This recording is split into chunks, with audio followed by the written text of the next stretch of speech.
Let's get a quick take on Woody Paige announcing his retirement from the Denver Post after 35 years as a columnist. He'll continue to write for the Colorado Springs Gazette. Patty Calhoun from Westward.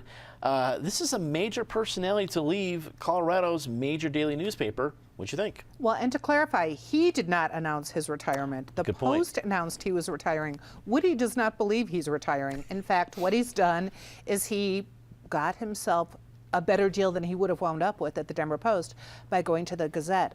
What's interesting, the Gazette, which is now owned by Phil Anschutz, what's interesting is he seems to be expanding. They're definitely rehiring some people. It looks like they might try to become the voice of the Rocky Mountain Empire that the Post no longer is.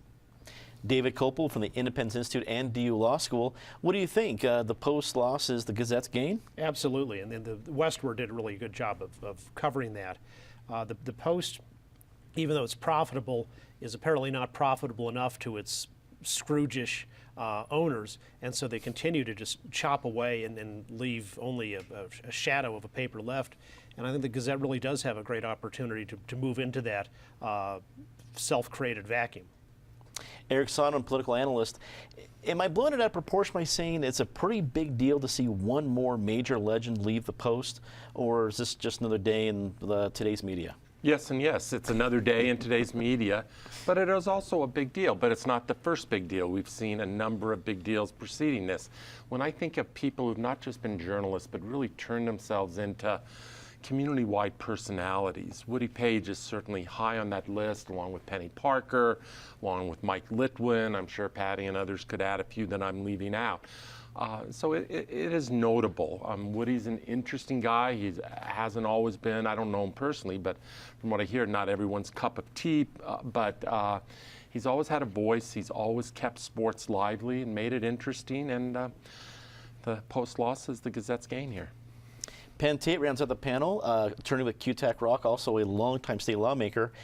Are you worried that the loss of so much institutional memory at what is Colorado's only major daily newspaper?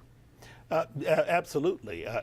You know, when you lose your institutional memory, some of the ability to write is lost because not everyone wants to run down to the archives every 5 minutes, or if they're online, go online and fact check. You know, you have a big, large, current newsroom. You've got a body of folks who know what's going on all the time, and they can help one another.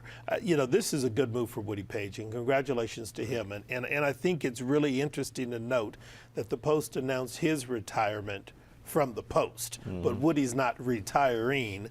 And as Patty pointed out, what is now happening is there's an inexorable shift from the Post to the Gazette. And I think it won't be long before people will begin to look at the Gazette as the voice of the Rocky Mountain region, because the Post does not seem to be that interested in maintaining that status in the community or in the state.